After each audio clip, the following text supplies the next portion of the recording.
ክፉ እንዴት እንደሚገለጥ ወቁ ጌታ እንዴት እንደሚመጣ ወቁ እውነቱን ከሐሰት መለየት ከቻላችሁ ማንንም ሰው መጥቶ አያስደነግጣችሁም ያመነ አይደነግጥም ያመነ አይፈራም የተዘጋጀ አይፈራም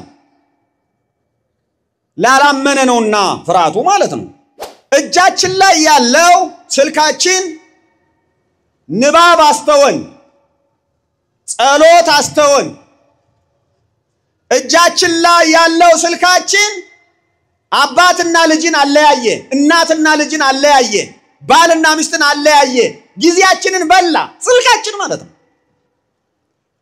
ይሄ በጎ ይመስላል ግን አደጋ አመጣ ይሄንን ዘመን ማንበብ አለብን ይሄንን ዘመን ማንበብ ካልቻልን ይወስደናል ማለት ነው ሞባይላችን ላይ እየመጣ ያለው ነገር ምንድነው እንቆጣጣራለን በቲክቶኩ የምናያቸውን የሚመጡትን እንቆጣጣራቸዋለን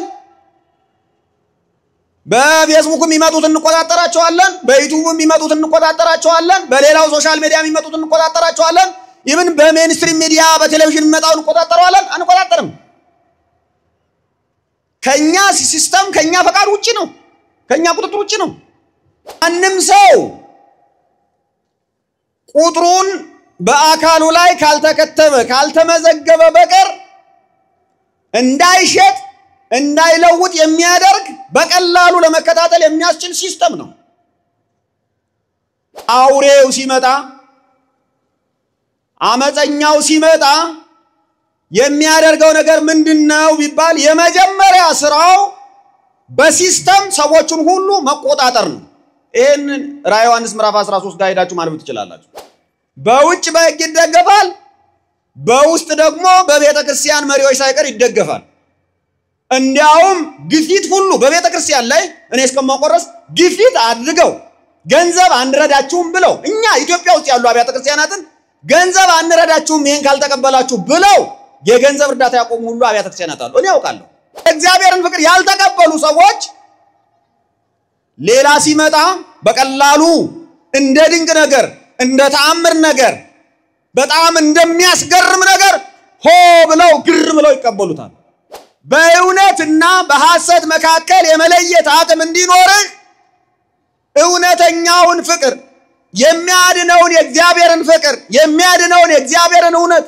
የሚያድነውን የክርስቶስን ወንጌል ማወቅ አለብን ማመን አለብን መኖር አለብን ስናውቅስ በብርሃን እንመላለሳለን በብርሃን ስለምንመላለስ ጨለማ ምን እንደሆነ ግልጽ ሆኖ ይታየናል spiritually morally disconnected ነን በብዙ ነገር ፍቅር የለንም መንፈሳዊነት የለንም እውነተኝነት የለንም አንድ ሴንትራል የሆነ የሚስበን ነገር የለም ለምሳሌ ክርስትናውን እንኳን እንደዋና ጉዳይ አናየው የግራንድ የሆነ ትሩስ ሆኖ አይመጣም ዋና እውነት ሆኖ አይመጣልንም ተገለጠልኝ በማለት ማለት ነው ይሄ ነገር ተገልጦልኛል እግዚአብሔር በመንፈስ አሳይቶኛል ይሄንን ነገር ገልጦልኛል ብለው በመካከላቸው ሊነሱ ይችላሉ ተጠንቀቁ ዛሬ እንግዲህ በአለን የወንጌል ጊዜ የዘመኑን ምልክት መለየትና ራስን ከክፉ ነገሮች መጠበቅ በሚል ርዕስ የእግዚአብሔርን ሐሳብ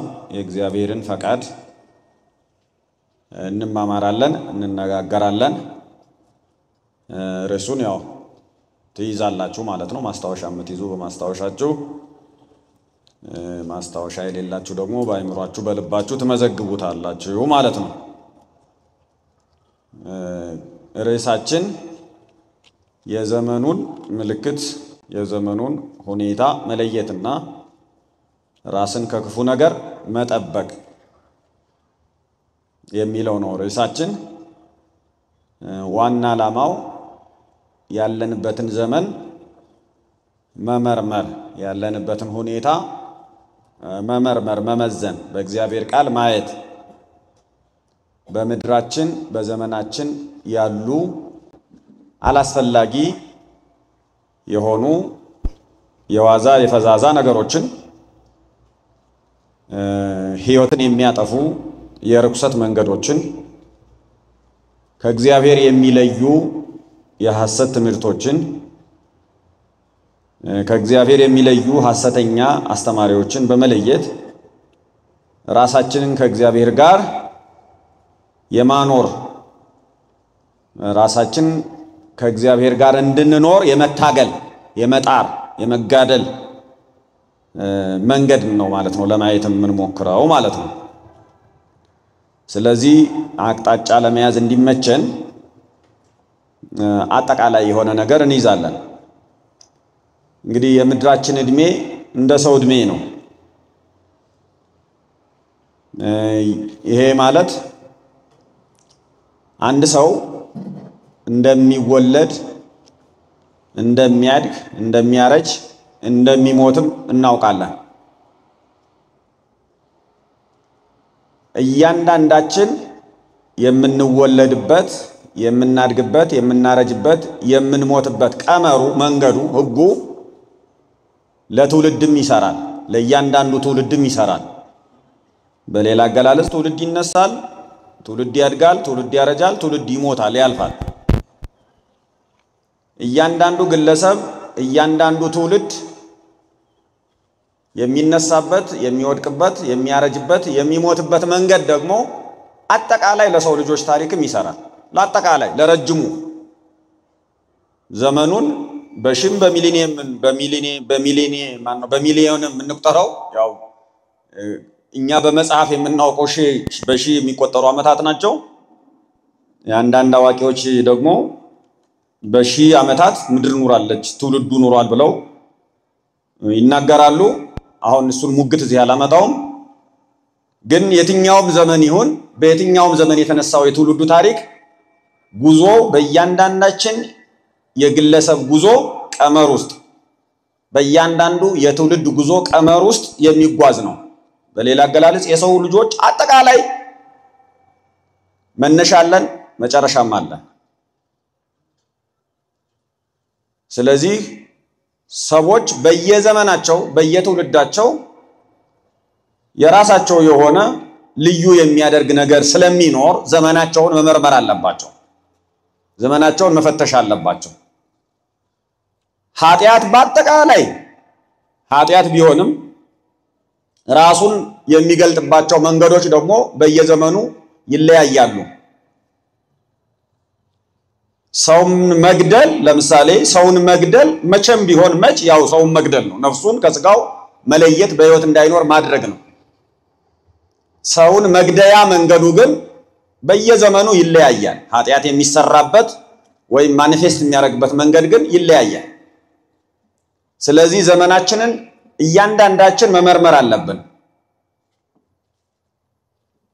እያንዳንዳችን ዘመናችንን ስንመረምር በዘመኑ ውስጥ ያለን ርኩሰት እየነቀስን እያወጣን እየለየን በየዘመኑ የሚከሰቱ ስንፍናዎችን እየነቀስን እየለየን እያወጣን በእግዚአብሔር ቃል እያከም ራሳችንን እያደስን ከእግዚአብሔር ጋር የምንኖረውን ኑሮ እያሳመር እግዚአብሔርን እያመሰገን የራሳችንን እድሜ የራሳችንን ዘመን እንድናልፍ ይረዳናል ማለት ነው።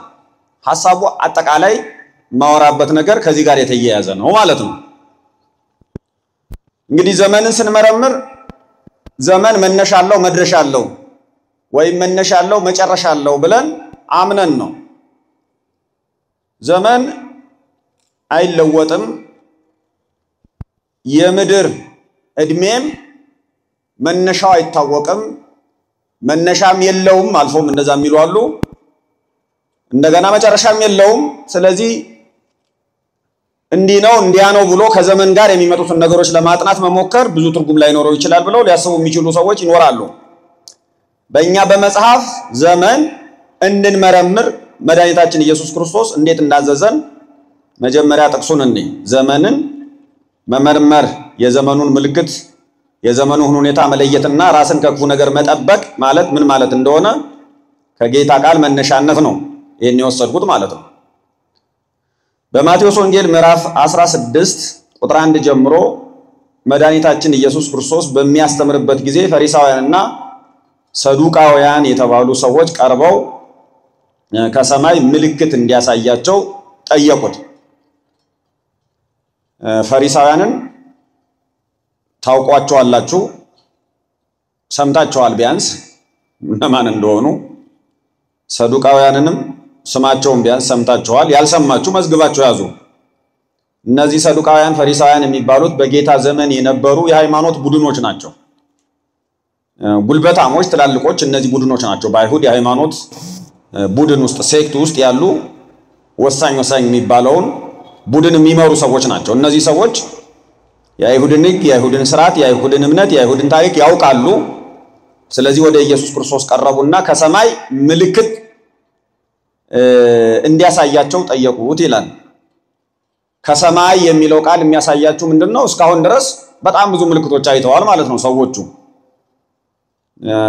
ጌታችን ኢየሱስ ክርስቶስ ድውይ ሲፈውስ ለምጽ ሲያነጻ ሙት ሲያስነሳ አጋንንትን ሲያስወጣ ባሕርን ሲገስጽ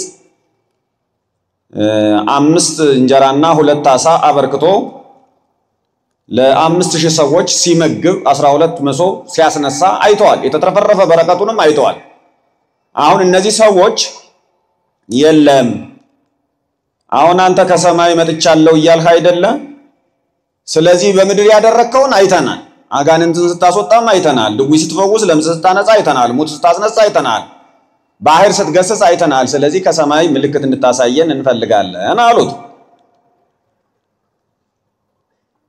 መድኃኒታችን ኢየሱስ ክርስቶስ የመለሰላቸው መልስ እንዲህ የሚል ነው እርሱ ግን መልሶ እንዲህ አላቸው በመሸ ጊዜ ሰማዩ ቀልቷልና ብራ ይሆናል ወይም ዝናብ አይዘንምም ትላላችሁ ማለዳም ሰማዩ ደምኖ ቀልቷልና ዛሬ ይዘንማል ትላላችሁ ስለዚህ ምን ማለት ነው ሰማዩ ሲጠቁር ሰማዩ ሲቀላ የደመናውን አመጣጥ የነፋሱን አካሄድ አይተው ይሄ ዝናም ያለው ዝናም የቋጠረ ደመና ነው ዝናም ይዘንማል ዛሬ ይሄ ደግሞ ዝናም አይዘንምም ዛሬ ነፋስ ይበትነዋል ብለው ይተነበያሉ ይለያሉ የሰማዩን ፊትማ መለየት ታውቃላችሁ የሰማዩን ፊቱን ታነባላችሁ ሰማዩ ሲቀላ ሲጠቁር እያነበባችሁ ይዘንማል አይዘንምም ትላላችሁ የዘመኑንስ ምልክት መለየት አትችሉምን ይላል ለምንድነው የዘመኑን ምልክት መመርመር የማትችሉት የማትፈልጉት ለምንድነው ሰማዩን መመርመር መገመት ማወቅ ይዘንማል አይዘንምም ብሎ መወሰን ከቻላችሁ በዘመናችሁ እየሆነ ያለውን ነገር በማየት ማወቅ እንዴት አቃታችሁ እንዴት ይሄንን ማድረግ አልቻላችሁም አላቸው ከዛ ቀጠለና ሌላም ይጨምርበታል ክፉና አመንዝራ ትውልድ ምልክትን ይሻል ይላል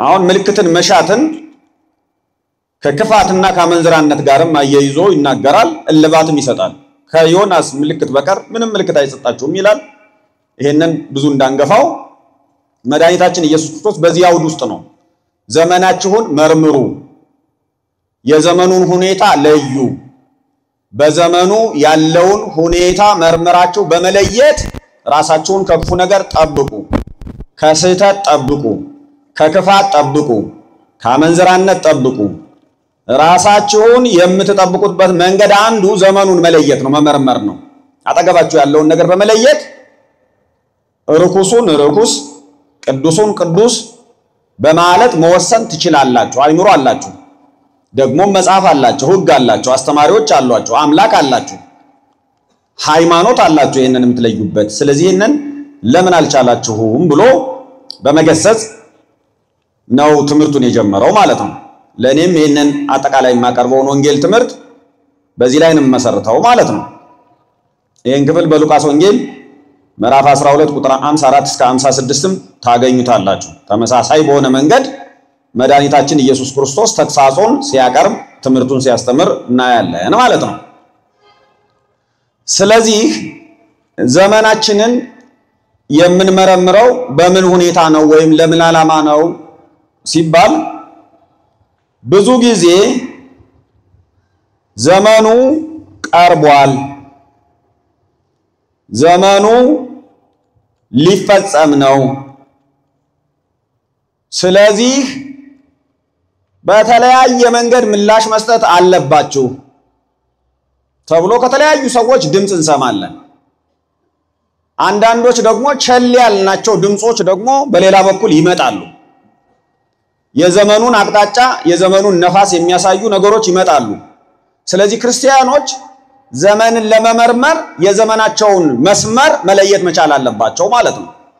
ለዚህ ደግሞ እኛ ክርስቲያኖች ጌታ ሰው ሆኖ ወንጌልን ሰብኮ ታምራትን አድርጎ በመስቀል ላይ ተሰቅሎ ቤዛ ሆኖን ሞቶልን ተነስቶ ተስፋ ሰጥቶን አርጎ በአብ ቀኝ ተቀምጦ መንፈስ ቅዱስን ልኮልን እመጣለሁ ብሎ ነግሮን እመጣለሁ ያለንን ጌታ በመጠበቅ ሕይወት ውስጥ ያለን ሰዎች ነን። ጌታ ይመጣል ማለት ነው። ማን ይመጣል? ማን ይመጣል? ጌታችን ይመጣል። ጌታችን እንደሚመጣ ስለምናምን ዓለም እንደሚያልፍ ስለምናምን ጌታችን ተመልሶ የሚመጣው መቼ ነው የሚል ወይ በእምነትና በተስፋ በመጓጓት ወይ ለውቀት ብቻ በመጓጓት አዋቂ ለመሆን የሆነ ቀመር ለመያዝ ሁልጊዜ ጥያቄ እንጠይቃለን።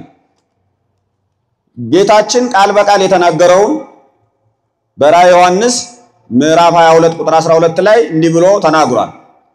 እነሆ በቶሎ እመጣለሁ። መቼ እመጣለሁ? መቼ እመጣለሁ? በቶሎ እመጣለሁ ይላል። ይሄ በቶሎ የሚባለው መቼ ነው? ቶሎ ማለት መቼ ነው? እኛ ጋር ጉጉት ይፈጥራል። ስለዚህ ጌታችን ኢየሱስ ክርስቶስ ተመልሶ የሚመጣው መቼ ነው? ዓለም የሚያልፈው መቼ ነው? ነገሮች ፍጻሜ የሚያገኙት መቼ ነው? ርኩሰት የሚሻረው ጽድቅ የሚነግሰው መቼ ነው?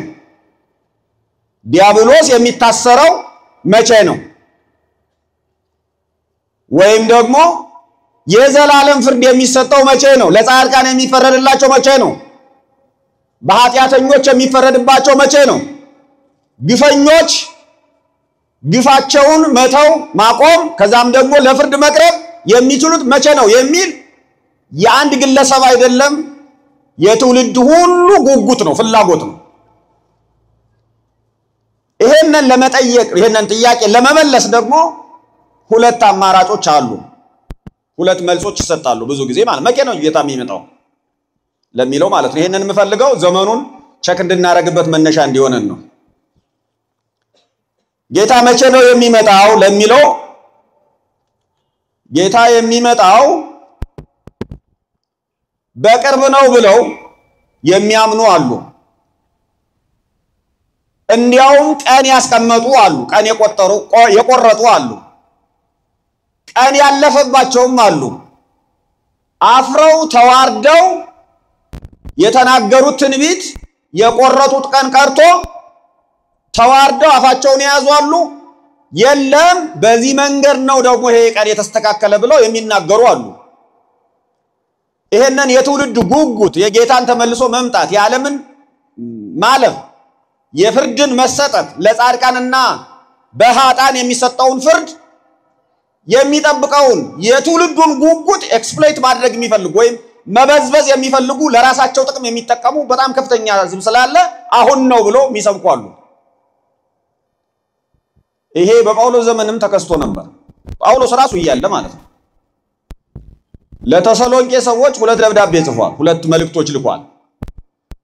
አንደኛውን መልእክት ሲልክ ለተሰሎንቄ ክርስቲያኖች ጌታ ይመጣል፣ ተስፋችን አይቀርም፣ ይመጣል ብቻ አይደለም እሱ ሲመጣ የሞቱ ይነሳሉ፣ እኛም በሕይወት የምንገኘው ያኔ ከሙታን ጋር ከሞት ከተነሱት ጋር አብረን እንነጠቃለን፣ ጌታንም እንቀበላለን አለ። በዚህ ጊዜ ሰዎቹ የጳውሎስን መልእክት ወዲያው በምን ተረዱት? በእኛ ዘመን አሁን በዚህ ሰዓት ይመጣል ማለት ነው ወደ ማለት ተረዱት። ከዛ ሁለተኛ ቆሮንቶስ ይሄን ማስተካከያ ሰጠበት። በተሳሳተ መንገድ ስለተረዱት አስተካክሉ፣ መልእክቴን አላግባብ ተረድታችኋል ብሎ ደቀ መዛሙርቱን ተማሪዎቹን እንዲያስተካክሉ በሁለተኛ ቆሮንቶስ ምዕራፍ 2 ላይ ጻፈ ማለት ነው። ይሄንን ተመልሼ መጣበታለሁ። እዛ ላይ ዋናው የመጨረሻውን ዘመን የክፉን ዘመን ባህሪ መለየት የምንችልባቸው ቁልፍ የሚባሉ ነገሮች ስላሉ ማለት ነው። ስለዚህ አንዳንዶች አሁን ነው ይላል፣ አንዳንዶች ደግሞ በመጽሐፍ ስለተጻፈ ቀኑ አይታወቅም ብሎ ጌታ ስለተናገረ ዘመኑን እና ሰዓቱን አታውቁም ብሎ ስለተናገረ በዚህ ላይ ይታወቃል ብሎ መስጠት የለብንም ብለው አይታወቅም ይታወቃል በዚህ ቀን ነው በዚህ ሰዓት ነው ብሎ ቀን መቁረጥም ቀን ቆርጦ ማስተማርም መስበክም አያስፈልግም አላስፈላጊ ነገር ነው ብለው ይናገራሉ። ሁለቱም ግን አንድ መስመር የሚያገናኛቸው አለ። ቀኑ ታወቀም አልታወቀም ተዘጋጅተን መጠበቅ አለብን። ምን ሆነን መጠበቅ አለብን? ተዘጋጅተን መጠበቅ አለብን። ዝግጅቱ በጣም ያስፈልጋል። በዚህ ቀን ነው ብለው ቆርጠው የሚናገሩ ሰዎችን ተዘጋጁ ነው የሚሏቸው። ለራሳቸው ፍላጎትም ይሁን ለጽድቅም ይሁን ተዘጋጁ ነው የሚሉት። አብዛኞቹ ቀን ቆርጠው በዚህ ቀን ነው ጌታ የሚመጣ የሚሉ ሰዎች ሐሰተኞች ናቸው። ዓላማቸውም ብዝበዛ ነው። ሰዎቹ ቤታቸውን እንዲሸጡ፣ ንብረታቸውን እንዲሰጡ፣ ትዳራቸውን እንዲፈቱ፣ ሕይወታቸውን እንዲተው ከፍተኛ የሚባል ግፊት ነው የሚያደርጉባቸው። ከዛ በኋላም ገንዘባቸውን ይወስዱባቸዋል። ይሄ በዓለማችን በብዙ ቦታ የሚታይ እውነት ነው። በጣም ብዙ ማስረጃዎች አሉ ለዚህ። ስለዚህ አሁን እኛ ከዚህ ነው የምንነሳው። ጌታችን ይመጣል። የሚመጣውም ቶሎ ነው። የሚመጣበትን ቀን አናውቅም። እንደሚመጣ ግን እርግጠኞች ነን። ቀን መቅጠር አያስፈልገንም። ቀን መቅጠር ባያስፈልገንም ደግሞ በእያንዳንዱ ቀን በምንኖርበት ቀን ሁሉ ምንድነው የሆነ ያለው በዘመናችን ብለን ዘመናችንን የማንበብ ግዴታ አለ። ትውልዱን እያነበብን ዘመኑን እያነበብን የዘመኑን ሁኔታ የዘመኑን ምልክት እያነበብን በእግዚአብሔር ቃል እየመዘን ትክክል የሆነውን እየተቀበልን እየተገበርን ትክክል ያልሆነውን ደግሞ እንቢ እያልን እየተቃወምን ከእግዚአብሔር ጋር መቆም አለብን። ከእግዚአብሔር ፈቃድ ጋር መቆም አለብን። ምክንያቱም ተወልደን እስክንሞት ድረስ እንደ ትውልድም እንደ ሰው ልጅም ጌታ ተመልሶ እስኪመጣ ድረስ እንደ ክርስቲያን እንደ ቤተ ክርስቲያን ሊያናውጡን የሚፈልጉ ሰዎች ዋና ትኩረታቸው ከተስፋችን ለማራቅ ነው። ልባችንን ለማዘናጋት ነው። ልባችን ከእግዚአብሔር እንዲለይ አይናችንን ከተስፋችን እንድናነሳ እና እዚህ ምድር ላይ ያሉ ነገሮችን ተስፋ እንድናደርግ ልባችንን እንድንጥልባቸው ነው የሚፈልጉት። ያንን ነው። ስለዚህ ርኩሱን እንደ ቅዱስ እንድንቆጥር፣ ሐሰቱን እንደ እውነት እንድንቆጥር፣ ሐሰተኛ አስተማሪን እንደ እውነተኛ አስተማሪ እንድንቆጥር ከህይወታችን ከቤተሰባችን ከከተማችን ከዓለማችን ከኑሯችን ከስራችን እግዚአብሔር ፈጽሞ እንዲገፋ ጥረት ያደርጋሉ። ደግሞ አለ ይሄን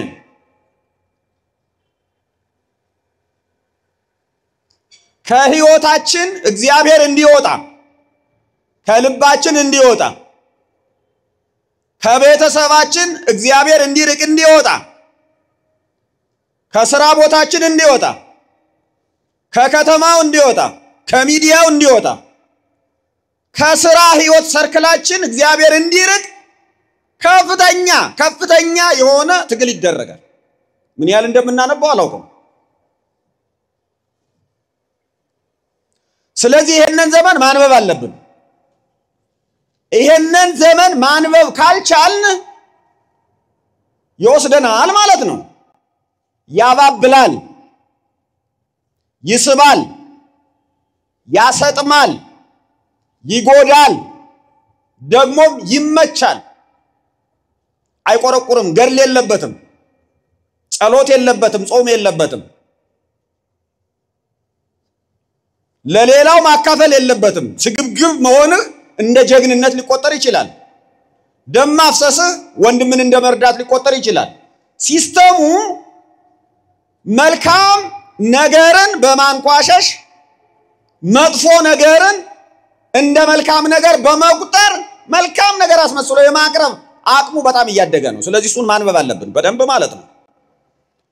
ይሄን ማንበብ እንድንችል ደግሞ እኛ ተስፋ ያለን ሰዎች ነን። ልክ ነው። ጌታ ባይኖረን ከሌላ ልንለይ አንችልም። ለምሳሌ እግዚአብሔር ሰው መሆኑን የኛን ባህሪ የኛን ሕይወት የኛን ሥጋ መዋሃዱን እግዚአብሔር በእኛ ታሪክ ውስጥ መግባቱን እግዚአብሔር በእኛ ሕይወት መኖሩን የኛን ሕይወት ለመቀደስ እሱ ስለኛ መሞቱን ደሙን ማፍሰሱን በመስቀል ራቁቱን መሰቀሉን ሞትን ድል አድርጎ ተነስቶ በክብር ማረጉን ደግሞም ቅዱስ መንፈሱን ላመኑት ልኮ የመንፈስ ቅዱስ ማደሪያ ያደረገን መሆኑን ይሄንን ባናውቅ ከሌላ ልንለይ አንችልም። የርኩሰትና የቅድስና ልዩነት አይገባንም። የኃጢአትና የጽድቅ ልዩነት አይገባንም። የእውነትና የሐሰት ልዩነት አይገባንም። የጻድቅና የኃጥእ ልዩነቱ አይገባንም። የመልካምነት እና የክፋት ልዩነቱ አይገባንም። እንደዛ ብናደርግ ኖሮ ግን በጣም ግልጽ ነው። ይገባናል። እውነቱን እናውቃለን። አሁን ስለዚህኛ የምንጋደለው ለምንድን ነው?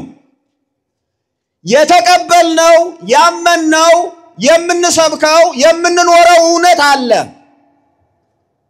ያ ሕይወት ከውጭ በሚመጣ ርኩሰት እየተፈተነ ነው።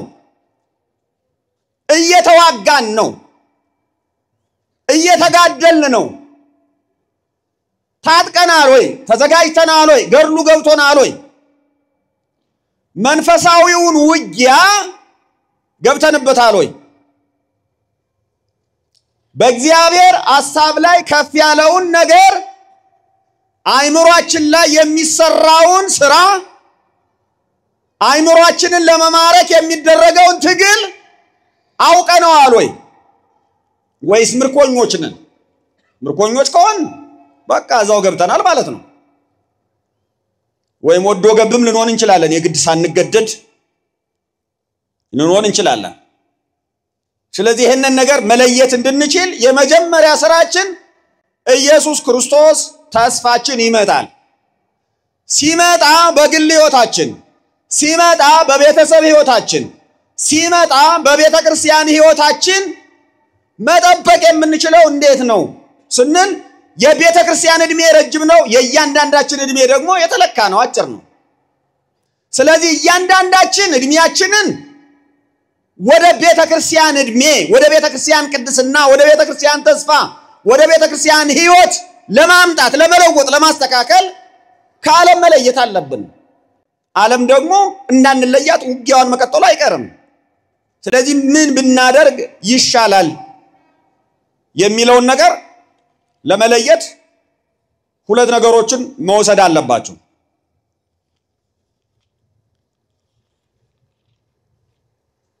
አንደኛው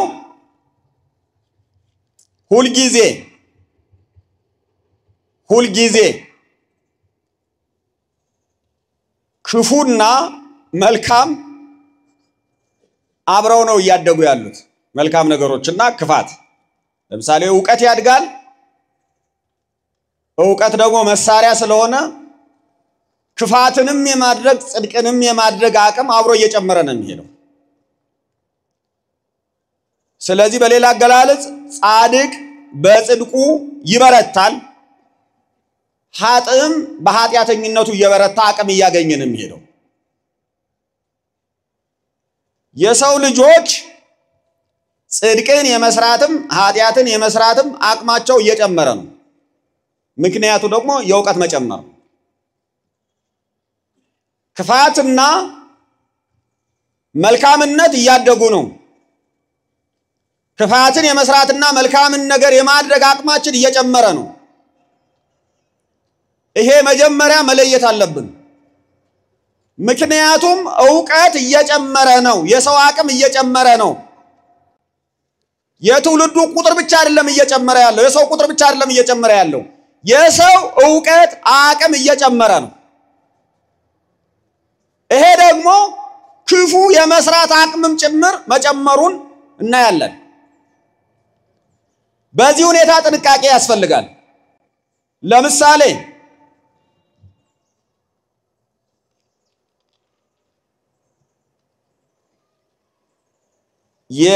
የቴክኖሎጂ እድገት የጦርነት ሳይንስ እድገት አሁን ስታዩት ከፍተኛ ደረጃ ላይ ነው የመጣው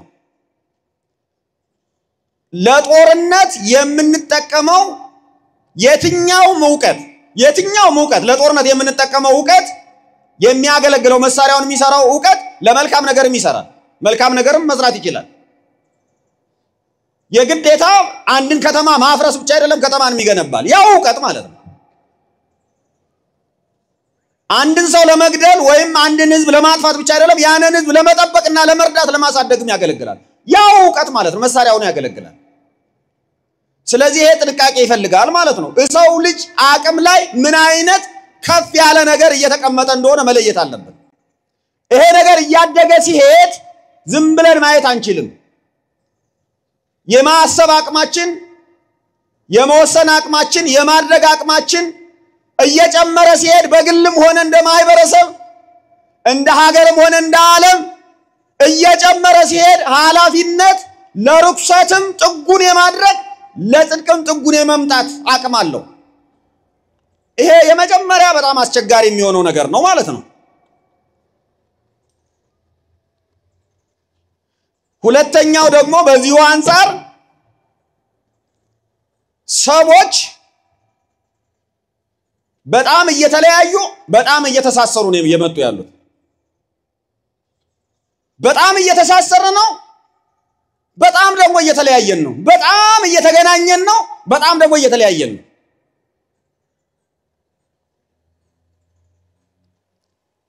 በጣም ተቀራርበናል በጣም ተራርቀናል ምን ማለት ነው የማንተዋወቅ የማንገናኝ በጣም ሩቅ ያለን ሰዎች በቀላሉ በስልክ ይሁን በሌላ ቴክኖሎጂ በቀላሉ እንገናኛለን የማንተዋወቅ ያልተያየን ሰዎች በስልክም ሆነ በሌላ ቴክኖሎጂ ከፍተኛ የሆነ የጥላቻ ትምህርትን የጥላቻ ስብከትን አብዞርብ አድርገናል የተቀበለው ክፉ ነገር የማናውቀውን ሰው እንድንጠላ አድርጎናል እንድንርቀው አድርጎናል እንዳንፈልገው አድርጎናል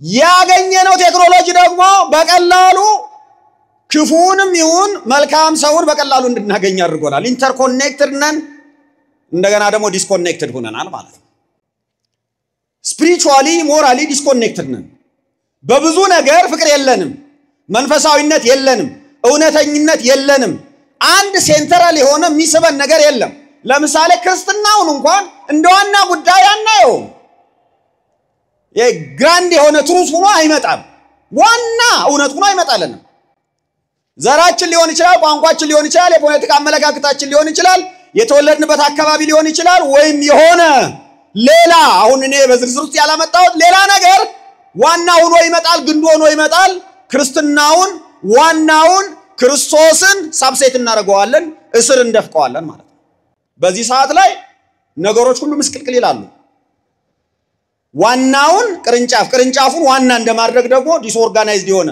ወይም ዲስኦርደርድ የሆነ ላይፍ የለም በጣም ውስብስብ ነው የሚለው እንደዚህ አይነት ነገር ሲመጣ ማለት ነው እነዚህ ሁለት ነገሮች በጣም ብዙ ያስቸግራሉ ብዙ ይፈትኑናል የብዙ ችግሮቻችንም መተላለፊያ መስመሮች እነዚህ ነገሮች ናቸው ስለዚህ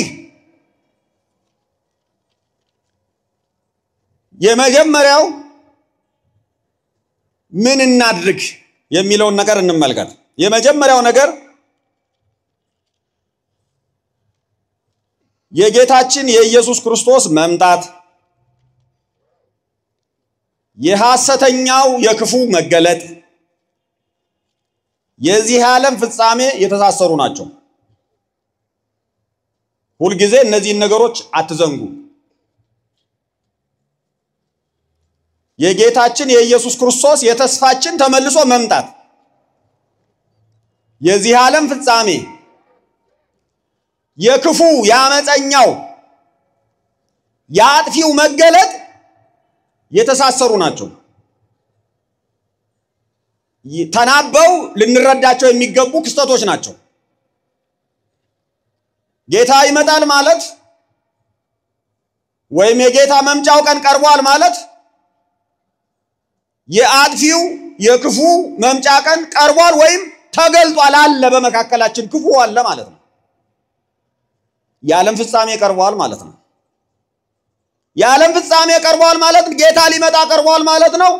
ክፉ ወይ በመካከላችን ተገልጧል ወይ በቅርበት አለ ማለት ነው። ሊገለጥ ቀርቧል ማለት ነው።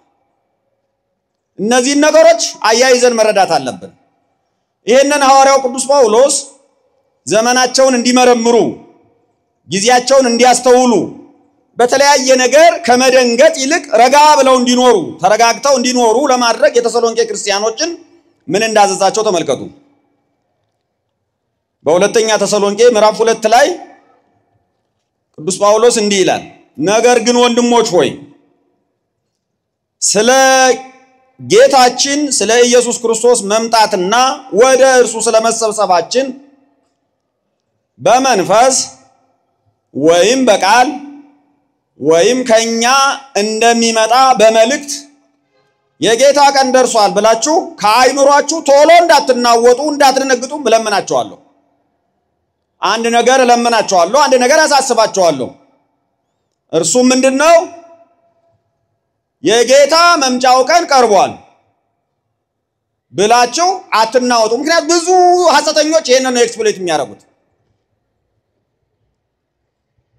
በጳውሎስ ጊዜ ተመልከቱት። በመንፈስ ይላል ወይም በቃል ይላል ወይም ከኛ እንደሚመጣ በመልእክት ይላል። ምን ማለት ነው? በመንፈስ ማለት ተገለጠልኝ በማለት ማለት ነው። ይሄ ነገር ተገልጦልኛል፣ እግዚአብሔር በመንፈስ አሳይቶኛል፣ ይሄንን ነገር ገልጦልኛል ብለው በመካከላቸው ሊነሱ ይችላሉ። ተጠንቀቁ። ወይም ከሩቅ ሊነሱ ይችላሉ፣ ልትሰሟቸው ትችላላችሁ። ተጠንቀቁ። ከዛስ በቃል ከገሌ ሰምቻለሁ፣ እገሌ ሲያስተምር ሰምቻለሁ ብለው ወይ በቃል ሊያስተላልፉ ይችላሉ፣ ወይ ከሌላ የሰሙትን ነገር አሁን እንደውም ዘመኑ ጥሩ ነው ቀርጸው ይሄው እገሌ ብሏል ብለው ሊያመጡ ይችላሉ። ወይም በመልእክት ከኛ እንደመጣ አድርገው ማለት ነው። ይሄው ቅዱስ ጳውሎስ መጀመሪያ በጻፈልን በተሰሎንቄ መልእክቱ እኛም ሕያዋን ሆነን የምንገኝ በዛን ጊዜ ከጌታ ጋር ሙታን ሲነሱ አብረን እንነጠቃለን፣ ጌታ እንቀበላለን ብሏል። እኛ ማለት ምን ማለት ነው የሚለው አላስፈለገም። ጳውሎስ ያን ጊዜ ያለ ማለት ነው፣ ወደ ማለት ሄዱ ማለት ነው። ራሱ ሳይሞት ጳውሎስ ሳይሞት ጌታ ይመጣል ማለት ነው ወደሚል ወደ ተሳሳተ መንገድ መሩት ማለት ነው። ጳውሎስ ግን እያለ ያለው ምንድነው? ያን ጊዜ የኔ ወገኖች የኔ ዘመዶች ክርስቲያኖች በህይወት ያሉ አሉ። በህይወት የሚኖሩ ሰዎች ይለወጣሉ፣ ይነጠቃሉ፣ ይወሰዳሉ። ምክንያቱም ያኔ መከራ በሚመጣበት ጌታ በሚመለስበት ጊዜ ሐሰተኛውን መሲህን የሚጋፈጡ አውሬውን የሚጋፈጡ ቅዱሳን አሉ። አንዳንዶች በሰማዕትነት ሊሞቱ ይችላሉ፣ አንዳንዶች በመደበኛ ሞት ሊሞቱ ይችላሉ፣ አንዳንዶች ደግሞ ሳይሞቱ ሊወሰዱ ይችላሉ። ከነርሱ ጋር ራሱን የቆጠረኛ እያለ ያለው ያልሞትን ክርስቲያኖች ማለት ነው። የማንሞት ክርስቲያኖች እኛ ስላለ በቅርብ ስለተናገረ ራሱ አይሞትም ወደ ማለት ተረጎሙት ማለት ነው። ስለዚህ እንዲህ አርጎ መልእክትን በማጣመም የእግዚአብሔርን ቃል በማጣመም ነገሮችን በቀላሉ ወደ ስሜት መቀየር፣ ወደ አቋም መቀየር፣ ወደሚያናውጥ ወደሚረብሽ ነገር መቀየር ችለዋል። ስለዚህ እነዚህን በምንድን ነው የምናስቆማቸው ሲባል ይሄው ክፉ እንዴት እንደሚገለጥ ወቁ፣ ጌታ እንዴት እንደሚመጣ ወቁ። እውነቱን ከሐሰት መለየት ከቻላችሁ ማንም ሰው መጥቶ አያስደነግጣችሁም። እኔ ግልጽ ነግራችኋለሁ አለና በግልጽ ተናገረ። ይሄው ማንም በማናቸው መንገድ አያስታችሁ። ማንም ይሆን በማናቸው መንገድ ምን አይበላችሁ? አያስታችሁ። በምንም አይነት ትምህርት ማንኛውም ሰው አያስታችሁ። እንዴት ነው ታዲያ እንዳንስት? እንዴት ነው የጌታን መምጫ ቀን የምንለየው? ዘመናችን በምን አይነት ሁኔታ ውስጥ እንዳለ ምልክት ማየት የምንችለው ምን ስንሆን ነው ሲሉት ደግሞ ይሄው ዝርዝር ሰጣ። ይሄን ዝርዝር ያዙ፣ ምክንያቱም እንዳትነነግጡ የሚጠብቃቸው ይሄ ነው።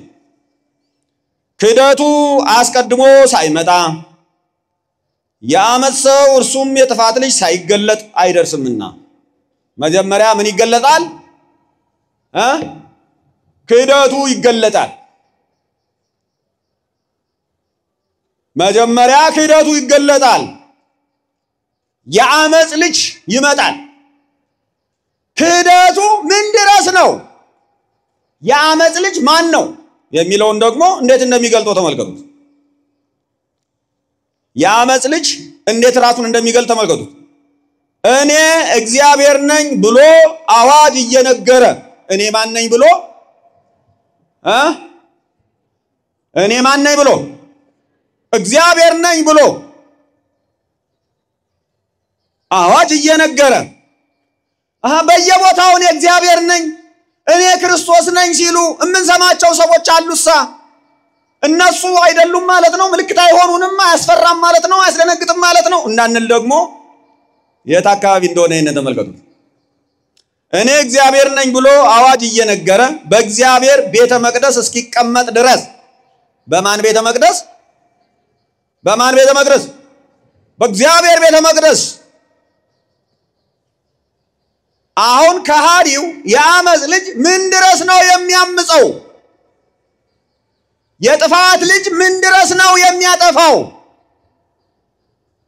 የርኩሰት ልጅ ምን ድረስ ነው የሚረክሰው? እኔ እግዚአብሔር ነኝ ብሎ እስከመናገር።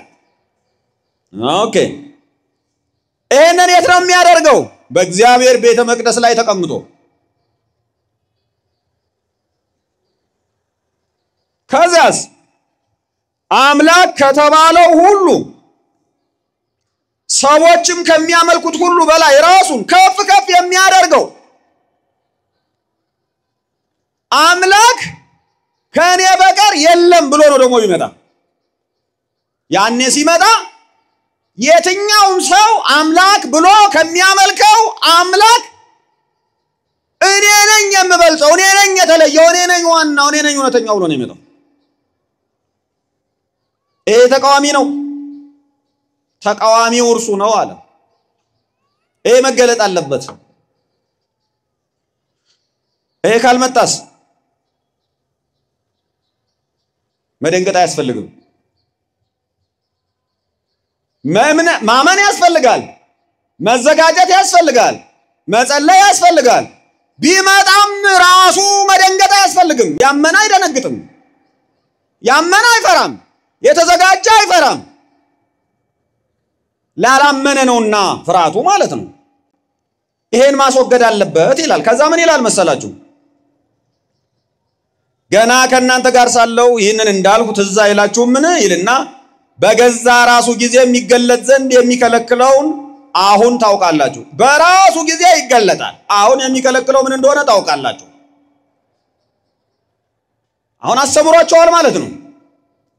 ምን እንደሚከለክለው፣ መቼ እንደሚገለጥ፣ አሁን ለምን እንደማይገለጥ ነግሯቸዋል። ግን አሁን አይገለጥም ማለት አይሰራም ማለት አይደለም። እዚሁ ተናግሯል። አሁን የዓመፅ ምስጢር አሁን ይሰራልና እየሰራ ነው። በምስጢር አመፀኛው ሴክሬትሊ እየሰራ ነው። በድብቅ እየሰራ ነው። በስውር እየሰራ ነው። ነገር ግን በግልጽ አይመጣም፣ በግልጽ አይታይም። የመገለጥ ጊዜ አለው። ሲገለጥ እኔ እግዚአብሔር ነኝ ብሎ አዋጅ ሲነግር፣ በእግዚአብሔር ቤተ መቅደስ ራሱን ሲያስቀምጥ፣ በእግዚአብሔር ስፍራ ራሱን ሲያስቀምጥ አማልክት ከሚባሉት በማንኛውም እውነተኛውን አምላክም ይሁን በሐሰት አማልክት ከሚባሉትም ይሁን ከየትኛውም አምላክ ተብሎ ከሚጠራ ሰዎች ሁሉ ከሚያመልኩት ከየትኛውም እኔ ከፍ ያልኩ ነኝ ብሎ ሲናገር ስንሰማው ያኔ እናውቃለን። ያኔ ዘመኑ መቅረቡን እናውቃለን። አደገኛ ጊዜ ላይ መሆናችንን እናውቃለን። ለክርስቲያኖች ደግሞ ተስፋቸው መቅረቡን እናውቃለን። ጌታቸው መቅረቡን እናውቃለን። የዚህ ዓለም ርኩሰት የሚቆምበት ጊዜ መቅረቡን እናውቃለን። አመፃ የሚገታበት ጊዜ መቅረቡን እናውቃለን። ዓለም የሚያርፍበት ጊዜ የመቅረቡን እናውቃለን። የጻድቃን ልቅሶ የጻድቃን እንባ የሚታበስበት ጊዜ መቅረቡን እናውቃለን። ቢወዱም ባይወዱም አመፀኞች የሚታሰሩበት ጊዜ እንደደረሰ እናውቃለን ማለት ነው። መቼ ይሄ ነገር ሲከሰት? ከዛ ውጭስ እንደሚሰራ እናውቃለን። በየትኛውም ዘመን አመፀኛው አመፅ ይሰራል፣ ኃጢአተኛው ኃጢአት ይሰራል። ዲያብሎስም የአመፃ መሪ የአመፃ መንግስት የሆነው አካልም ስራውን ይቀጥላል። ግን የሚከለክለው አለ። አሁን በግልጽ እንዳይሰራ የሚከለክለው አለ። ምንድነው የሚከለክለው? ይሄ ወንጌል እየተሰበከ ነው። ቤተክርስቲያን አለች። የክርስቶስ ሥጋና ደም አለ፣ የክርስቶስ መስቀል አለ፣ የክርስቶስ ትንሣኤ አለ፣ የክርስቶስ ማዳን አለ፣ የክርስቶስ ወንጌል አለ፣ የክርስቶስ ቤተክርስቲያን አለች። እንደገና የእግዚአብሔር ውሳኔ አለ። በዋናነት እግዚአብሔር ጊዜ ቀጥሯል፣ ዘመን ቀጥሯል። እያንዳንዱ ጽድቅ እያንዳንዱ ኃጢአት የሚሄድበት ዘፈቀደ አይደለም። የዓለም ታሪክ በዘፈቀደ አይጓዝም። ማንም ሰው ዓለምን ወደ ጥፋት ከመሄድ ሊያስቆማት አይችልም። ወደ ፍጻሜ ከመሄድ ሊያስቆማት አይችልም። ማንም የፈለገውን አይነት ከተማ ቢሰራ፣ የፈለገውን አይነት ቴክኖሎጂ ቢታጠቅ፣ የፈለገውን አይነት ጥበብ ቢሸከም ቢይዝ፣ የትኛውም ጥበብ ይወድማል፣ የትኛውም ከተማ ይወድማል። ክፉ ነገር እያወጹ አይደለም። ዓለማት በእሳት ይቃጠላሉ። በእሳት ለመቃጠል ተቀጥሮላቸዋል። ይሄ አዋጅ የወንጌል እውነት ነው። ነገሮች ይለወጣሉ። ዓለም ያልፋል። ነገሮችን እግዚአብሔር ያድሳል። ሌላ ዓለም፣ ሌላ ህይወት፣ ሌላ ተስፋ አለን። ይሄ መቆያችን ቢያምር ጥሩ ነው። ለዚህ እንደግፋለን፣ እንሰራለን፣ እንታገላለን። ካላማረ ግን የዚህ እስረኞች አይደለም።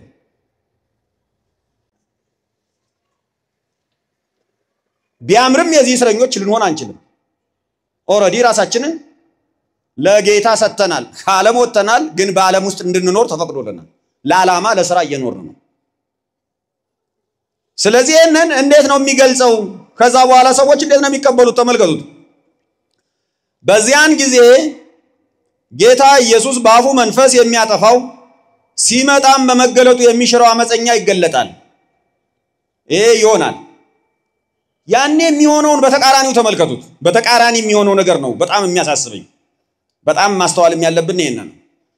ይድኑ ዘንድ የእውነትን ፍቅር ስላልተቀበሉ፣ ይድኑ ዘንድ የእውነትን ወንጌል ስላልተቀበሉ፣ የፍቅርን መልእክት ስላልተቀበሉ ለሚጠፉ የእርሱ መምጣት በተአምራት ሁሉና በምልክቶች በሐሰተኞችም ድንቆች በአመፃ መታለልም ሁሉ እንደ ሰይጣን አሰራር ነው። የክፉ የአመፀኛው አሰራር ልክ በስጋ እየተመላለሰ እያየነው አብሮን እየበላ አብሮን እየጠጣ አብሮን እየኖረ የሆነ ከተማ ውስጥ እየኖረ ሲናገር እየሰማ ነው። ግን አሰራሩ እንደ ሰይጣን አሰራር ነው።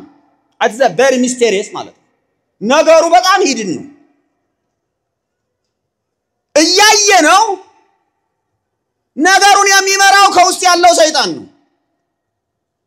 ነገሩ የሚሄደው በሰይጣን መንገድ ነው።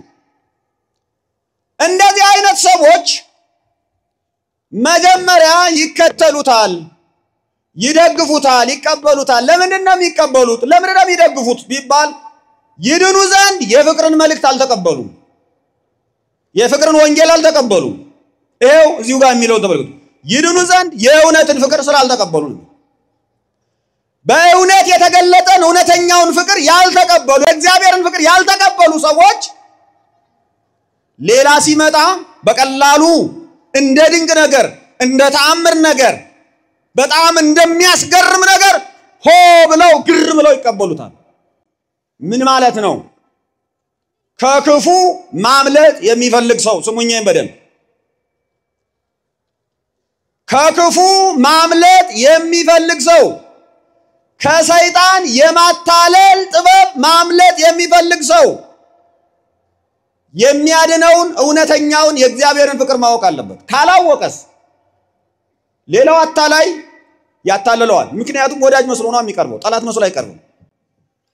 አታላዩም ወዳጅ ነው የሚመስለው፣ ፍቅር የያዘ ነው የሚመስለው፣ ዳቦ የያዘ ነው የሚመስለው፣ ቅድስና የያዘ ነው የሚመስለው፣ የህይወት መሻሻል የህይወት ለውጥ የያዘ ነው የሚመስለው። አታላዩ እንደዛ ነው። ስለዚህ ምን ማድረግ አለብህ? በእውነትና በሐሰት መካከል የመለየት አቅም እንዲኖርህ እውነተኛውን ፍቅር የሚያድነውን የእግዚአብሔርን ፍቅር የሚያድነውን የእግዚአብሔርን እውነት የሚያድነውን የክርስቶስን ወንጌል ማወቅ አለብን፣ ማመን አለብን፣ መኖር አለብን። ስናውቅስ በብርሃን እንመላለሳለን። በብርሃን ስለምንመላለስ ጨለማ ምን እንደሆነ ግልጽ ሆኖ ይታየናል። ስለዚህ ጨለማን አንተባበረው፣ ጨለማን አንመርጠውም፣ አንወደውም። እነዚህ ሰዎች መጀመሪያ ይድኑ ዘንድ የሚችሉበትን የእውነት ጥበብ፣ የእውነት ፍቅር፣ የእውነት ሥራ አልተቀበሉም፣ ወንጌልን አልተቀበሉም። ስለዚህ የሰይጣን አሰራር ሲመጣ፣ አታላዩ ሲመጣ፣ አመፀኛው ሲገለጥ እንደ ድንቅ ነገር ይቀበላሉ፣ እንደ ታምራት ይቀበሉታል። ግር ብለው ያው ማለት ነው። የሚገርም ደግሞ ሌላ ልንገራችሁ እዚሁ ላይ። ስለዚህ ምክንያት በእውነት ያላመኑ እውነትን ያልተቀበሉ ነው ማለት ነው። ችግሩንን በጣም አሳሳቢ የሆኑትን ነገሮች አነሳላችኋለሁ። አቲክ ከቅርባችን ብጀምር ጥሩ ይመስለኛል። ካጠገባችን ማለት ነው። ካጠገባችን ማለት ከክርስትና ፈተና ክርስትናን በጣም በቅርበት አልፎ አልፎ ደግሞ ከውስጥም ጭምር የሚነካካ አደጋ አለ።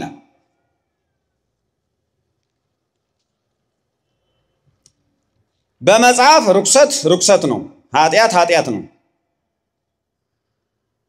አመፃ አመፃ ነው፣ ውሸት ውሸት ነው በመጽሐፍ። ግን የወንጌሉ ሰባኪ የመጽሐፉ አስተማሪ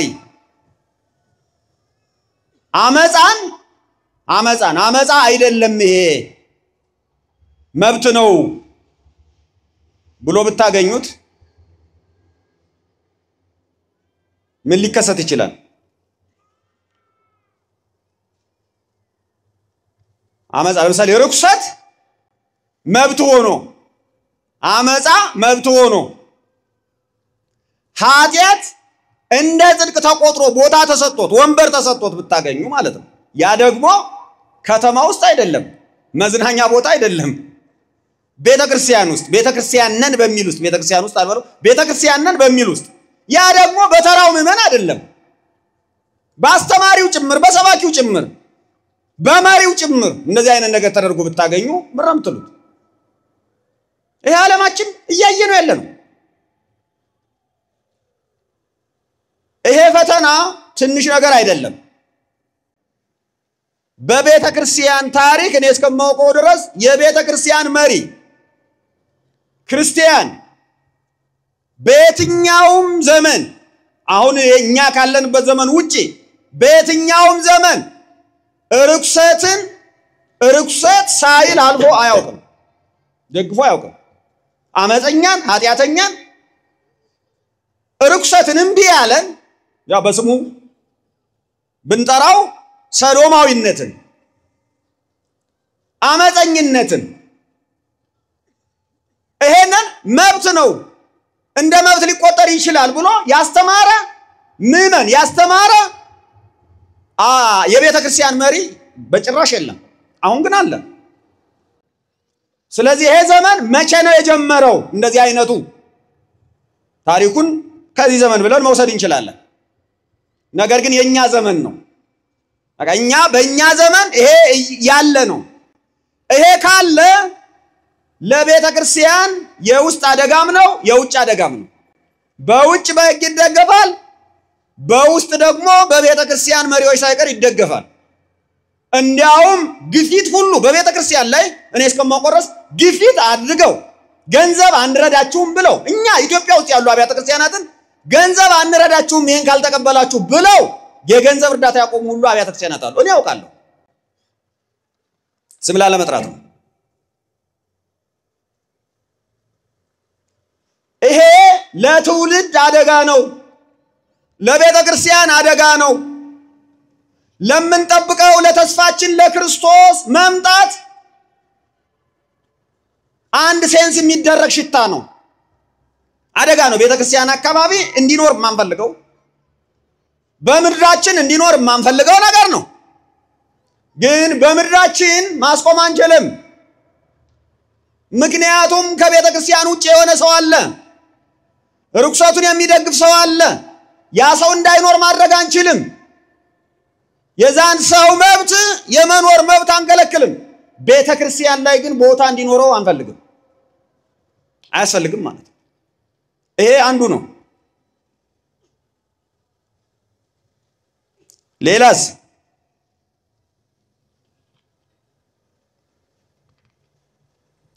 አዎንታዊ የሚመስል ግን ደግሞ አደጋ ጭምር ያለው ሌላም ነገር ልንገራችሁ። አሁን ለምሳሌ ከፍተኛ የሆነ የቴክኖሎጂ እድገት አለው። ይሄ ይጨምራል፣ በጣም ኤክስፓንድ ያደርጋል በደንብ ማለት ነው። ከፍተኛ የሆነ የዓለም ትስስር አለ። ይሄ ትስስር በጣም ከባድ የሆነ ሌላ ፈተናም ያመጣል። አንዱን ፈተና ልንገራችሁ። አውሬው ሲመጣ አመፀኛው ሲመጣ የሚያደርገው ነገር ምንድነው ቢባል የመጀመሪያ ስራው በሲስተም ሰዎችን ሁሉ መቆጣጠር ነው። ይሄን ራዕየ ዮሐንስ ምዕራፍ 13 ጋር ሄዳችሁ ማንበብ ትችላላችሁ። ማንም ሰው ቁጥሩን በአካሉ ላይ ካልተከተበ ካልተመዘገበ በቀር እንዳይሸጥ እንዳይለውጥ የሚያደርግ በቀላሉ ለመከታተል የሚያስችል ሲስተም ነው። የቴክኖሎጂውን ማደግ እንደግፋለን ወይ? እስ እንደግፋለን። ማደግ አለበት ወይ? ህይወት መሻሻል አለበት ወይ? እስ መሻሻል አለበት። ግን ቴክኖሎጂው አድጎ የት ነው የሚያቆመው? ምንድነው ዓላማው? ማሻሻል የህይወትን ማሻሻል ብቻ ነው? ሌላ አደጋ ያመጣል? ያመጣል። ምንድነው ያ አደጋ? አንድ ክፉ ኃይል የቴክኖሎጂውን ሲስተም ከአንድ ቦታ ስለሆነ መቆጣጠር ሲጀምር በየትኛውም ሰው ላይ ክፋቱን አፕላይ እንዲያደርግ እድል ይሰጠዋል። ለምሳሌ 666 የሚባለው ሲስተም ነው፣ ቁጥር ነው፣ ሲስተም ነው። ስለዚህ እሱን ቁጥር በየትኛውም ሰው ላይ አፕላይ ማድረግ ከተቻለ አደጋ ያመጣል ማለት ነው። ይሄ ሊታወቅ ይገባል፣ ሊነበብ ይገባል። ፈተና ነው፣ ልናስብበት ይገባል ማለት ነው። ምን ማለት ነው ልናስብበት ይገባል? እንዴት ነው ማምለጥ የምችለው? አደጋ ቢመጣ በዚህ በኩል ለምን ሩቅ እሄዳለሁ? ስልካችን ምንድነው እያደረገ ያለው? ሩቅ ለምን እንሄዳለን? ስልካችን ምንድነው እያደረገ ያለው? ሞባይላችን ላይ እየመጣ ያለው ነገር ምንድነው? እንቆጣጠረዋለን? በቲክቶኩ የምናያቸውን የሚመጡትን እንቆጣጠራቸዋለን? በፌስቡክ የሚመጡትን እንቆጣጠራቸዋለን? በዩቲዩብ የሚመጡትን እንቆጣጠራቸዋለን? በሌላው ሶሻል ሚዲያ የሚመጡትን እንቆጣጠራቸዋለን? ኢቭን በሜንስትሪም ሚዲያ በቴሌቪዥን የሚመጣውን እንቆጣጠረዋለን? አንቆጣጠርም። ከኛ ሲስተም ከኛ ፈቃድ ውጪ ነው፣ ከኛ ቁጥጥር ውጪ ነው።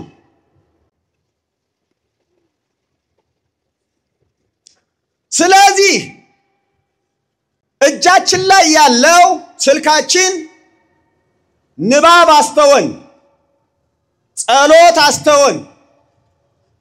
እጃችን ላይ ያለው ስልካችን አባትና ልጅን አለያየ፣ እናትና ልጅን አለያየ፣ ባልና ሚስትን አለያየ፣ ጊዜያችንን በላ ስልካችን ማለት ነው።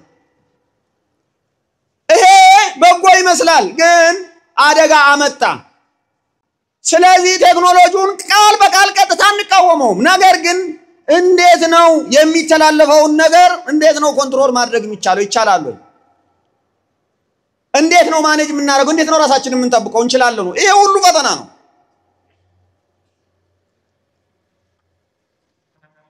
ስለዚህ የቴክኖሎጂ እድገት የቴክኖሎጂ ግስጋሴ የእውቀት እድገት የሰው ልጆች አቅም ማደግ ስልጣኔው መግፋቱ ማደጉ አድቫንስድ የሆነ ሲቪላይዜሽን መምጣቱ ጥቅም ብቻ አይደለም ጉዳት አለው አደጋ አለው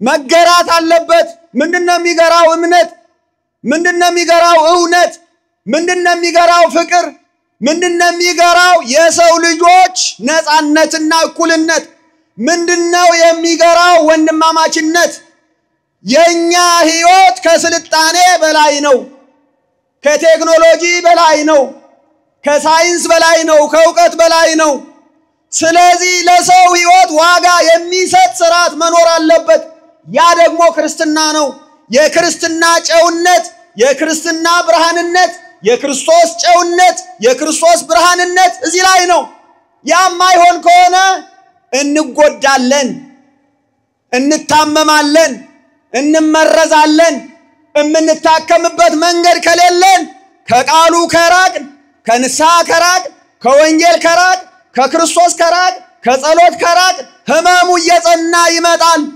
ማህበራዊ በሽታ ይሆናል ትውልድን የጄኔሬሽናል የሆነ ዲዚዝ ይሆናል በሽታ ይሆናል ትውልድን መግደል ይመጣል ይሄንን በደንብ ማየት እንድትችሉ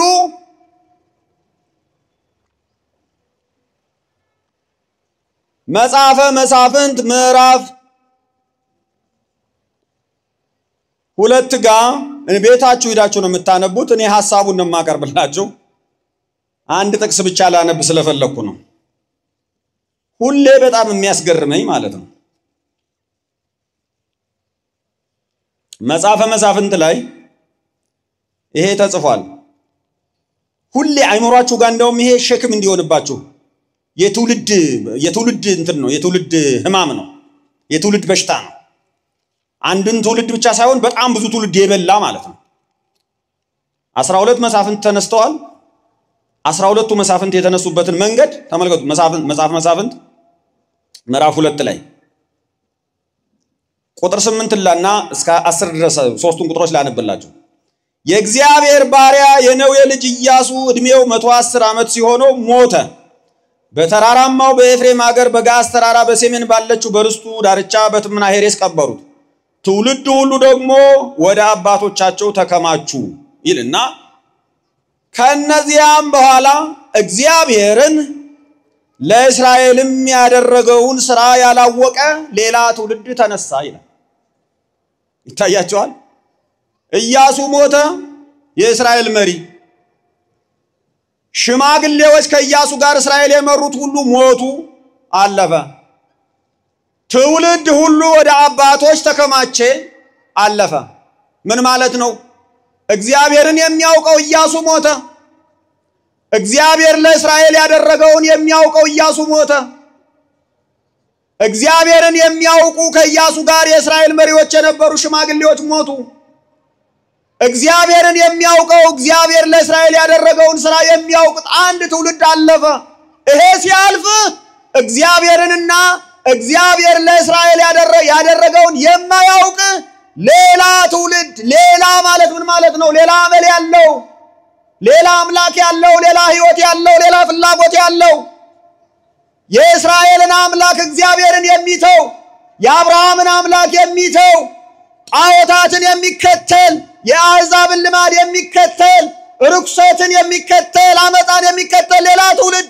ሌላ ባህሪ ያለው ትውልድ ተነሳ ይህ አይነት ክፍተት ይመጣል ይከሰታል ብዙ ጊዜ በግለሰብ ብቻ አይደለም በትውልድ ይከሰታል ታስቦ መሰራት አለበት ታቅዶ መሰራት አለበት እግዚአብሔርን የምታውቅ ቤተክርስቲያን እግዚአብሔርን የሚያውቁ አገልጋዮች እውነትን የምታውቅ ቤተክርስቲያን እውነትን የምትሰብክ ቤተክርስቲያን እውነትን የሚያውቁ አገልጋዮች አርቀው ማየት አለባቸው እይታቸውም እስከ መጨረሻው ዘመን እስከ ክርስቶስ ተመልሶ መምጣት እስከ መጨረሻው ፍርድ ድረስ እስከ ዘላለምም ድረስ በእግዚአብሔር አይን በእግዚአብሔር ቃል በእግዚአብሔር ፈቃድ አርቀው ማየት አለባቸው እያንዳንዱን ትውልድ ሊያጋጥመው የሚችለው አደጋ ምን እንደሆነ ማየት አለባቸው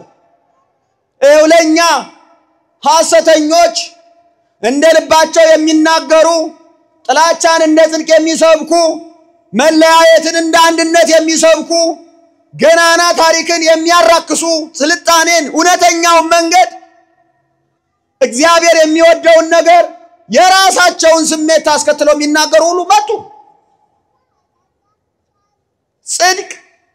ጽድቅ ተጣለ፣ እውነት ተጣለች፣ ሐሰት ቦታ ያዘ። መገናኛ መስመሮችን ሁሉ ዋዛ ፈዛዛ ወረራቸው። ስለዚህ ጊዜያችንን አይናችንን አፍጠን በላው የእያንዳንዳችንን ጊዜ። የታለ ጸሎቱ? የታለ እግዚአብሔርን ማሰቡ? የታለ የእግዚአብሔርን ቃል ማንበቡ? የታለ እርስ በርስ መመካከሩ? የታለ እርስ በርስ መረዳዳቱ? ይዞን ሄደ። ስለዚህ ጥሪው ምንድነው? ወደ እግዚአብሔር እንምጣ፣ ወደ ዓላማችን እንምጣ፣ ወደ ተጠራንበት ቅድስና እንምጣ። ምክንያቱስ አደጋ ያመጣል፣ ትውልድን ይጎዳል። እየተሰሩ ያሉት ስራዎች ትንሽ አይደሉም፣ በጣም ትላልቅ ናቸው። በህዝብ አደባባይ ዓለም በሚያየው ሚዲያ ርኩሰት ቀንድ አውጥቶ ፊት ለፊት የመጣበትም ጊዜ አለ። ያየ ነው።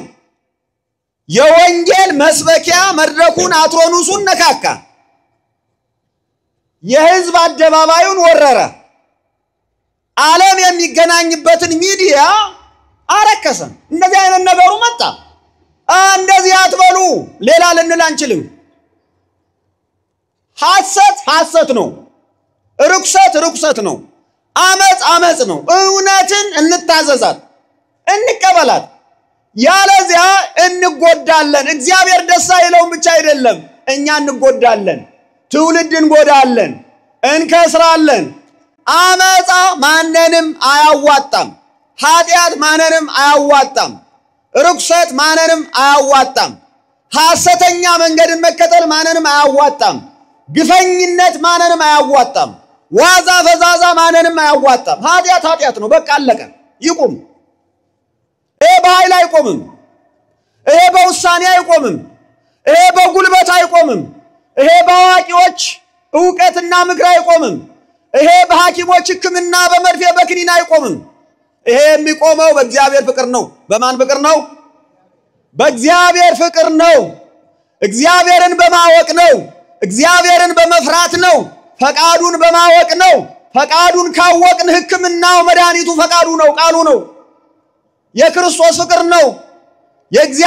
እግዚአብሔርን መፍራት ነው ትውልዱ ያጣው። እግዚአብሔርን ማወቅ እግዚአብሔርን መፍራት ከሆነ እግዚአብሔርን መፍራት እግዚአብሔርን ማወቅ እንደ ጎርፍ ይጉረፍ፣ እንደ ዝናም ይዝነብ፣ እንደ ፀሐይ ጮራ፣ እንደ ፀሐይ ብርሃን ከተማዋን ሁሉ ይውረራት። ትውልድ ሁሉ ድምቅ አድርጎ ይናገር። ማንን ማወቅ? እግዚአብሔርን ማወቅ፣ እግዚአብሔርን መፍራት።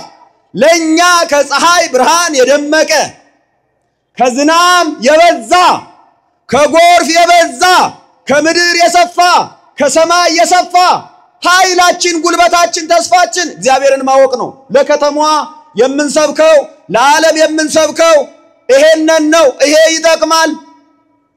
ይሄ ለትውልድ ይጠቅማል። ለትውልድ ኃይል ይሆናል። ለትውልድ ጉልበት ይሆናል። ለትውልድ ትንሣኤ ይሆናል። ለሀገር አቅም ይሆናል። ማንንም አያደክምም። የሚያደክመው ኃጢአት ነው። የሚያደክመው ርኩሰት ነው። የሚያደክመው መለያየት ነው። የሚያደክመው ሐሰት ነው። የሚያደክመው አመፀኝነት ነው። የሚያደክመው ሐሰትን እንደ እውነት አትሮኒስ ይዞ መስበክ ነው። ሚዲያ ይዞ መስበክ ነው። መለያየትን እንደ ፍቅር ሚዲያ ይዞ ቁጭ ብሎ ሲሰብኩ ሲጮሁ መዋል ነው። ይሄማ መባረክ ነው። ሰላም፣ እግዚአብሔርን ማወቅ፣ እግዚአብሔርን መፍራት፣ እግዚአብሔርን መውደድ መድኃኒታችን ነው። ይሄን እምቢ ያለ ትውልድ የትኛውም ሐኪም ቢያክመው ምንም ተስፋ የለውም፣ ይሞታል፣ አይቀርም። የትኛውም አማካሪ ቢመክረው አይመለስም፣ ምክንያቱም እምቢ ብሏል። እግዚአብሔርን እምቢ ያለ በሌላ ምክር በሌላ ጥበብ ሊመለስ አይችልም። የትኛውም ጉልበተኛ ሊከላከለው ቢፈልግ ጥሶ ይወጣል። ትውልድ ጥሶ ሲወጣ ማይበል ነው። ትውልድ አመፀኛ ሲሆን ድንበር አያስቆመውም፣ ኃይል አያስቆመውም፣ ይወጣል። ትውልድን የሚቆጣጠር ኃይል እግዚአብሔርን መፍራት ነው። ይሄን ደግሞአለሁ። ትውልድን የሚገዛ ኃይል ጉልበት እግዚአብሔርን መፍራት ነው፣ እግዚአብሔርን ማወቅ ነው። በእያንዳንዱ ልብ ውስጥ የሚፈስ እግዚአብሔርን መፍራት፣ እግዚአብሔርን ማወቅ፣ እግዚአብሔርን መውደድ፣ እግዚአብሔርን ማመን፣ እግዚአብሔርን ማገልገል፣ እሱን መከተል ካለ ትውልድ ጸጥ ብሎ መሰስ ብሎ ይወጣል ይገባል። ያ ካልሆነስ ማንም ከማንም ጋር መውጣት መግባት አይፈልግም፣ አደጋ ያመጣል። እግዚአብሔር ከክፉ ነገር ይጠብቀን። ሰላም ሁኑልኝ።